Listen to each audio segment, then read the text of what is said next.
Earlier this month, India struck white gold. 5.9 million tons of inferred resource of lithium has been discovered in the Salai Haimana area in Reasi district of Jammu and Kashmir. This is the biggest amount of lithium that India has found. But what is lithium and why is it so important? Lithium is a light silver weight metallic element, soft enough to be cut with a knife. But for you and me, it's the metal that makes our lives tick. Powering our phones, our laptops, batteries, cars, and yes, medicines too. Lithium is a key component in medicines for bipolar disorder. In fact, until 1948, the famous soft drink 7-Up contained lithium citrate to cure hangovers. Lithium was discovered in the 19th century in Sweden, and for the longest time, it remained a specialty chemical for industrial uses. But it was the discovery of lithium-ion batteries that made it a sought-after metal. NASA developed lithium-ion batteries in the 1960s. But it was Sony, the Japanese consumer electronics major, which commercialized these batteries in 1991. Currently, lithium is the rage for car makers who are scrambling to secure their own supplies. Even Elon Musk has hinted that Tesla will have to move into lithium mining. Elon Musk looking to dip his toes in yet another business, suggesting on Twitter that Tesla could take lithium mining into its own hands, Musk citing the slow pace of mining as a reason for sky-high prices. There's a massive push for electric vehicles in India. And in that context, our lithium find appears to be quite exciting.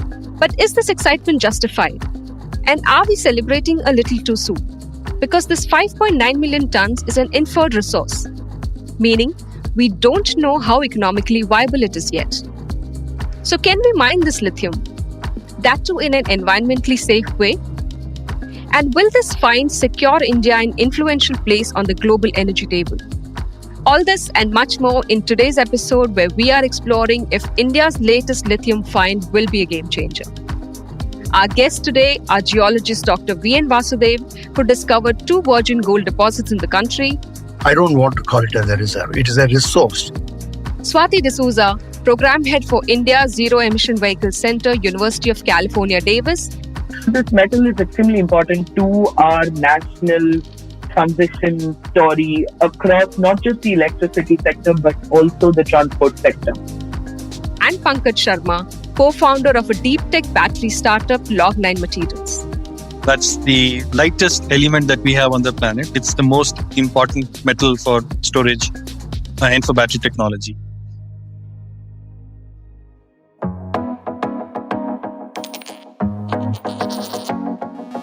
It's Thursday, Feb 23rd. From the Economic Times, I'm Kalpana Pathak, and this is the Morning Brief.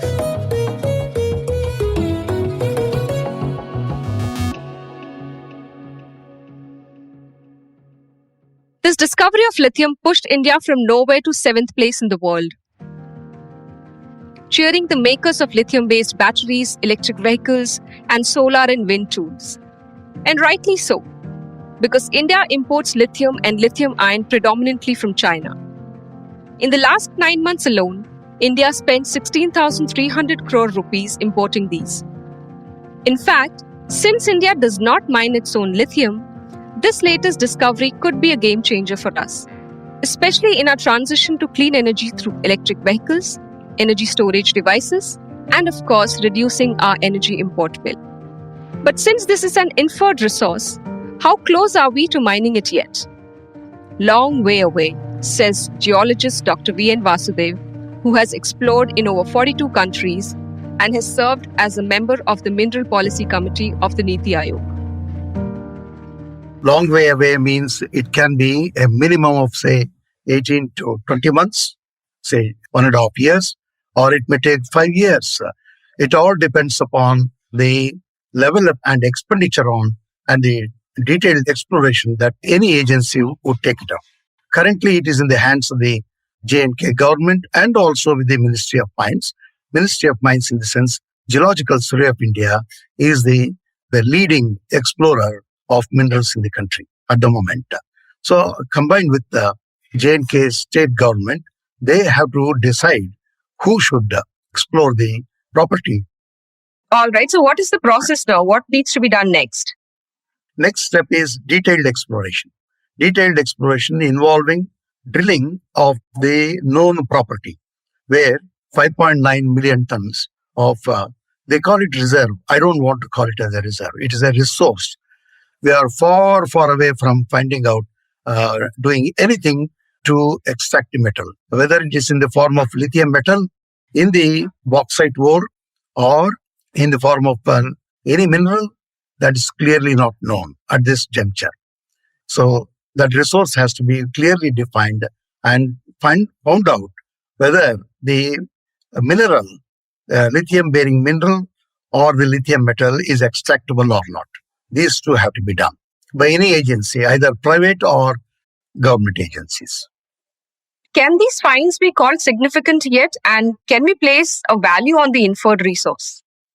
Not possible, because its extractability, whether it is extractable or not, itself is not known. So at this juncture, it is not possible to place any value on that property, except its value is in the information itself. That's all. It has no commercial value. All right, sir. It's also said that these finds right now are sitting in an environmentally sensitive zone. If reserves are established, would we still be able to mine them? It's a good question. At this juncture itself, we have to really address the environmental issues. All the environmental safeguards has to be undertaken by the company going to mine this. And there are set laws are there. And ultimately, eventually, they may not be mined or it may go into mining. The mandates of the Ministry of Environment and Forest, MOF, Government of India, and the local pollution control board have to be addressed. When the resource is getting converted to reserve, where a value will arise, both the issues, both environmental issues as well as commercial issues must be examined. What are the next steps from here? Could you explain this process? And after that, what happens? Will the government call for bidding? Will the government do the mining itself, call for private players? How does that work? There are two methods. Under the existing law, what is called MMDR Act, the area as such is Salal area can be identified in terms of square kilometers. Its boundaries should be defined by the state government, and it can be given out or licensed to any private agency or public sector units through auction mode. It can be reserved in favor of public sector unit without the auction route for licensing. For the private sector, the current law is it has to be thrown open for bidding process, and through the auction mode, the private agencies can be licensed for exploration. This is for exploration. And the explorer will also identify the methods of extraction of the metal or the mineral. So this is the next stage. Okay. And after that? After that, when the area, supposing the company, either the public sector or the private sector, succeeds in identifying a reserve through feasibility studies, and the extractability process is also perfected or identified, the company will go into mining lease, mining itself, because the license that's going to be issued is called composite license. Composite license means prospecting cum mining.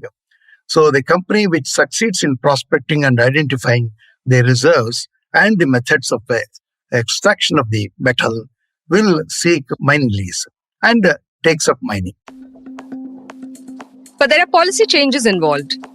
The Minerals Exploration and Regulation Act of 2015 replaced the FCFS, or first come, first served basis of granting exploration licenses with auction mode.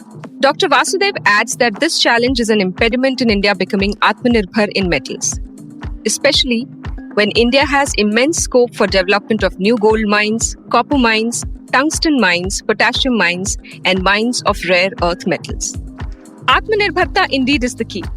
This lithium find was first mapped by the Geological Survey of India in the year 1999. But why there was no progress in exploring it is not yet known. Considering it typically takes a decade or so to graduate from the first discovery to actual mining, India has already been delayed. According to the Niti Aayog, India's battery storage market is expected to reach more than 100 gigawatt hours by 2030, and the market size would be 25,000 crore rupees. Today, more than half of the world's lithium comes from the so-called lithium triangle that lies under Argentina, Bolivia, and Chile. Australia holds major reserves too, but it's China that controls more than 60% of global lithium refining capacity. 4 of the 10 largest battery manufacturers are based in China. In coming years, lithium demand is predicted to explode as countries focus on net zero transition and move to electric vehicles. According to consulting firm McKinsey, lithium-ion batteries will see a growth of 30% over the next decade.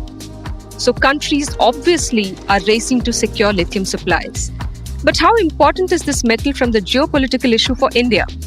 Swati D'Souza, who heads the Zero Emission Vehicle Center for the University of California, Davis, says this. From a geopolitical issue, this metal is extremely important for India. See, when you look at the global end use for lithium, about 74% of it goes into battery manufacturing. India, with its net zero goals of 2070, its 2030 goals when it comes to renewable energy, plus the larger electric vehicle story, which we are now seeing unfold, it becomes very important. Our EV sales are going to increase from 18 million in 2021 to about 100 million in 2030. Now, by 2050, nearly 85 to 95% of new vehicles sold will be electric vehicles. This actually makes lithium very, very important to our national transition story across not just the electricity sector, but also the transport sector. Our automobile exports are over $10 billion. What is going to happen is as the world transitions to electric vehicles, and a lot of the countries that we already export to have electric vehicle ambitions, targets, and policies that are set in place. So to align with these, our exports too will have to shift from ICE vehicles to electric vehicles. This essentially means that we will have to revamp our existing supply chains, not just the bigger OEMs, but also automobile clusters in different parts of the country. Auto component manufacturers will have to be gotten on board. So this lithium find, what it does for us is it gives us a say in the race of critical minerals in general, but from an export perspective, it becomes very useful for us because this means our vehicles will be competitive, not just from the ICE perspective, but also from the EV perspective. Could the race for lithium be similar to that of oil from an energy security perspective? Countries are seeing the race for critical minerals becoming increasingly more important. But unlike the oil and gas race, we still have time because the transition is still in process and it is going to take about a decade and a half to 2 decades for us to make this transition. We also have the time to build strategic alliances so that we don't get into the same issues and problems that we had when we were thinking of crude oil and crude oil security. Does India have a critical mineral strategy yet? So we don't yet have a critical mineral strategy in the public domain, but there have been conversations over the last 6-8 months within different ministries. The first point to creating a critical mineral strategy is listing what are the critical minerals for India. So this is something that the US has followed, this is something that Europe has followed, Japan, Korea. All of them have their own list of critical minerals that they have identified based on different bills that have domestic considerations. So similarly, India is trying to define this criticality index. Once this has been defined, is then when the strategy starts coming into play. I believe the Ministry of Mines already has a document that is being circulated and will probably be out soon in the public domain that defines our critical mineral strategy.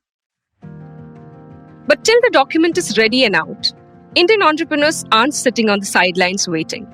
We turn to Log9 Materials, an advanced deep tech battery startup which is looking for alternatives to lithium. Log9 is backed by Amara Raja Batteries and Malaysia's Petronas Ventures. Pankaj Sharma, Log9's co-founder, says currently his startup sources its lithium from China. We have to understand what is it that we source. do I source lithium or do I source a form of lithium that's in the battery that can go into the battery? That's a major distinction. So for example, I can go to Chile and I can get raw lithium from there, but I can't use it because we don't put just mine lithium into the batteries. Lithium, once extracted, has to be nanonized and made into small particles that then go into something called the cathode material, which is typically a mixture of chemicals. So we actually import that cathode material in which lithium is pre-impregnated. And the process for taking raw lithium and converting into like impregnated cathode level material lithium, 85% of those companies, or maybe higher than that, are all sitting in China. So doesn't matter who I buy from, let's say even a vendor that I have in Europe, ultimately when you track the supply chain, the finished lithium actually is coming from China for almost all of us. Where do you see most of the demand coming from for lithium-ion batteries? Mobiles, semiconductors, or EVs? Really ushered the lithium-ion journey 30 years back is when Sony, for the first time, put a lithium-ion cell in the camcorder. So it was all personal electronics. But now, given the amount of lithium-ion that is going as batteries in the cars and EVs, the large lion's share of lithium-ion cell production is all going towards electric vehicles. And a substantial part will ultimately move towards, let's say, large-scale batteries that will go into solar storage and wind power storage. So that's going to be the lion's share. And by 2030, we're saying, let's say 30% of Indian vehicles can be EVs. If that happens, imagine, we're talking about terawatt hours of lithium-ion production, which is several times more than what we produce today in the world. So huge demand for EVs. That's the catalyst for growth of lithium-ion cells now. How do you see the demand for lithium panning out? Yeah, I think, globally, lithium is the new oil, right? That's what everybody says, that this is that one metal that is going to replace the oil. And in many ways, that's true. Lithium, if you look at on the periodic table, sits number 3. That means after hydrogen and helium, that's the lightest element that we have on the planet. And because it is light and it's a metal, it can give an electron. It's the most important metal for storage and for battery technology. And Tesla proved that lithium-ion cells can be built into batteries, and then you can have a long-term life for lithium-ion cells. So I think there is definite demand for lithium, and it's not going to go down. So the demand is so large that you can actually sell as much as you can produce today. And this metal holds the key to transiting not only India, but rest of the world towards the net zero goals that we have through storage technology. All right. Okay. This inferred resource that has been found in Jammu and Kashmir, I'm sure you must be aware of. What impact will that make for a common man? Well, it can phenomenally impact all of us. This preliminary study, right? So in this preliminary study, we have an estimate of lithium being discovered in India. 5.9 million ton can potentially give you production capacity that's going to be 6 times the world capacity today. Discovery is one part. To extract it from that location, bring it out, purify it, and then convert it into raw lithium and make it battery-grade lithium. That technology is still not there in India. So I think if we can get substantial amount of lithium from the resource and get it converted to battery-grade lithium, it will allow companies like Log9 to make lithium-ion cells with lithium and this rare earth material or raw materials from India. And that gives you the economy of scale and production capacity to indigenize lithium-ion cell.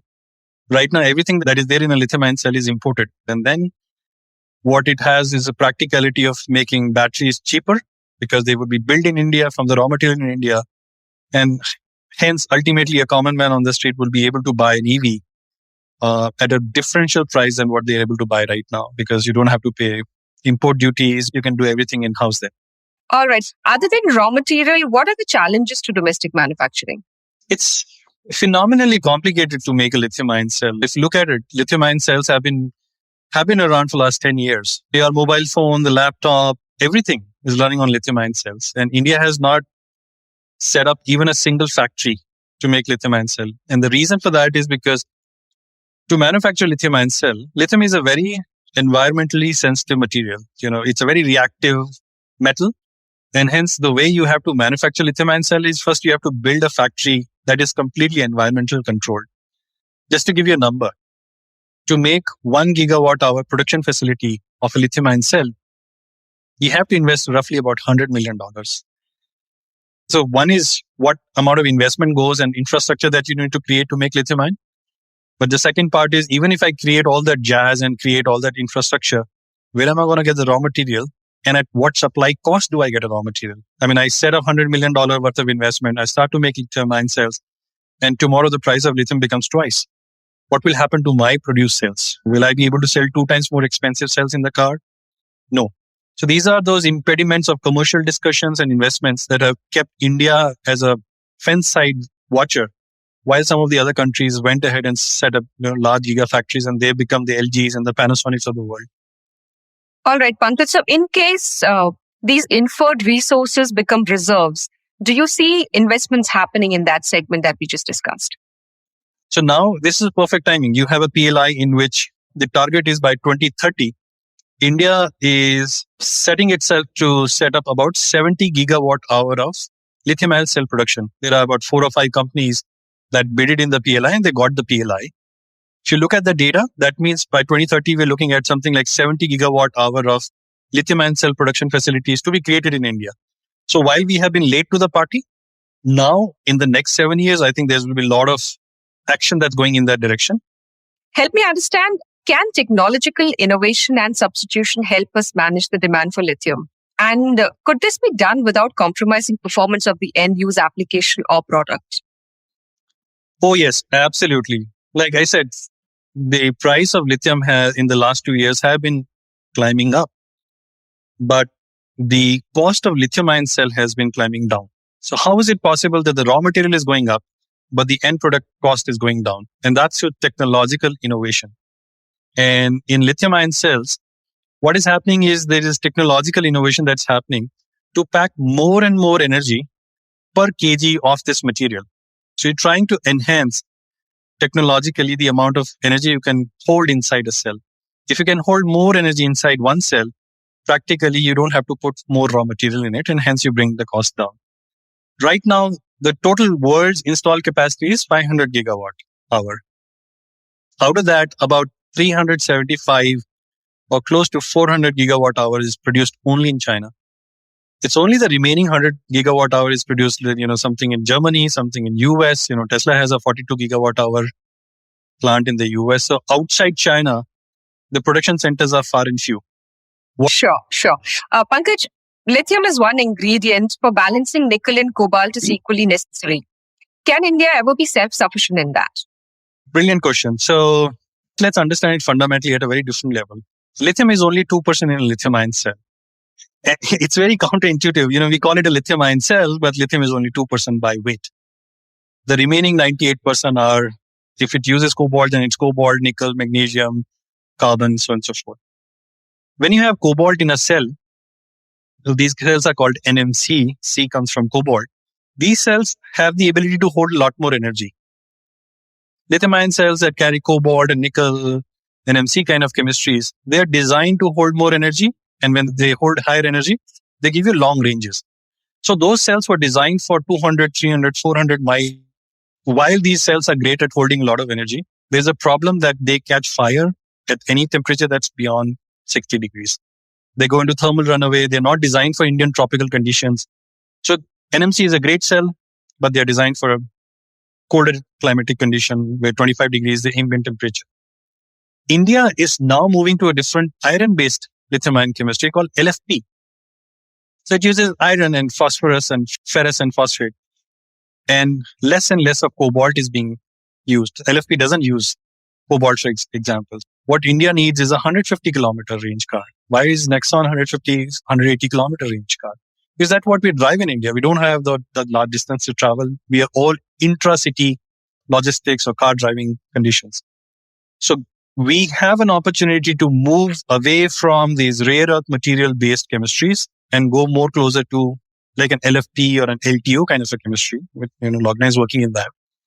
And hence, when you move to a chemistry that doesn't use rare earth material, you solve a very big problem of not having dependency on your supply chain to go to Congo and secure your supplies and all of that stuff. It's logical and it is strategical for us to stay away from chemistry that use cobalt, because temperature condition, safety, and raw material supply chain issues, those three things will push us away from cobalt-based chemistries and more towards iron-based chemistries. Pankaj, what is being done in terms of recycling and regulating the impact of lithium waste on the environment? Unlike what everybody says, metal is always recyclable. That's the nature of the metals. Basic chemistry, we know that metals are malleable and ductile. You can melt them, you can reshape them over and over again. So metals are reusable. And lithium is also a metal, it's reusable. So the challenge is, lithium is not like lead poisoning. Let's say, it's if you throw lithium in an open space, will it causes pollution in the environment? It's more about what will happen to lithium itself, because the moment lithium comes in contact with moisture, it catches fire. So it's a hazardous from that perspective. Once you have extracted lithium and the lithium ion cell has done its work for 2-3 years, recycling lithium is extremely complicated because it's not sitting like a plate. It's not like your lead acid battery in which you can take a lead plate out and melt that plate completely. So extraction of lithium from a lithium ion cell is a very energy costly process. So the challenge in the world is the amount of energy that you spend to extract lithium back from a spent lithium ion battery is too high. And hence, recycled lithium is more expensive than let's say, the fresh lithium that you may get from a cathode material provider. It is this particular challenge that everybody is struggling with. We haven't seen too many lithium ion cells going like from electric vehicle go back into the market so far. What we know that in next 2 to 3 years, we will suddenly face a very huge upsurge of older lithium ion cells or batteries will go out into the landfill. And that's when this recycling thing will become a very important aspect. And there are a few companies that have started now in the last 2-3 years, and remains to be seen how cost effective they can make the process and then how much viable lithium extraction will become. At this point in time, it's expensive to buy recycled lithium than fresh lithium that you get from the planet. So recycling may not be an economically viable option right now. But even lithium mining comes at a cost, involving violence against humans and nature. In Australia, for example, ore mines are exploited for lithium, and in Chile and Argentina, lithium is extracted from salt deserts, which is a water-intensive process, leading to drought in worst cases. In Africa's second biggest country, the Dominican Republic of Congo, crazy mining for lithium and cobalt have led to violence and loss of lives. This makes one wonder, how green is our green energy? Lithium may be a modern-day messiah, but a circular approach to clean energy would be much better. That means not only investing in setting up gigafactories to manufacture batteries, but even in facilities to recycle them. Also critical is exploring alternative technologies to reduce dependency and import of minerals and metals. And in doing this, it's imperative the government revamps the mining policy to attract international miners with deep pockets and technological know-how. Though India allows 100% foreign direct investment in the mining sector, no major miners in the world do business here. This is because instead of the globally accepted first-come, first-served policy, India switched to an auction-based method, which has kept the global miners away. Harnessing our lithium reserves is a priority now, as India races to meet its net zero goals and is setting up its first few lithium-ion battery manufacturing plants in the states of Karnataka and Gujarat. Lithium may not be pure gold, but for India's manufacturing sector, it is no less. That's it for today from me, Kalpana Pathak. You were listening to Will India's latest lithium find be a game changer on The Morning Brief. A big thank you to our guests, Dr. Vasudev, Swati, and Pankaj for sharing their amazing insights. And thank you for tuning into this podcast brought to you by the Team Economic Times. Show producer Anupriya Nair and Sumit Pandey. Sound editor Indranil Bhattacharjee. Executive producers Anupriya Nair, Anirban Chaudhary, and Arijit Barman. We hope you like this episode. Do share it on your social media networks. The Morning Brief drops every Tuesday, Thursday, and Friday and is available on all major podcast platforms, including ET's own audio platform, ET Play. All clips used in this episode belong to their respective owners.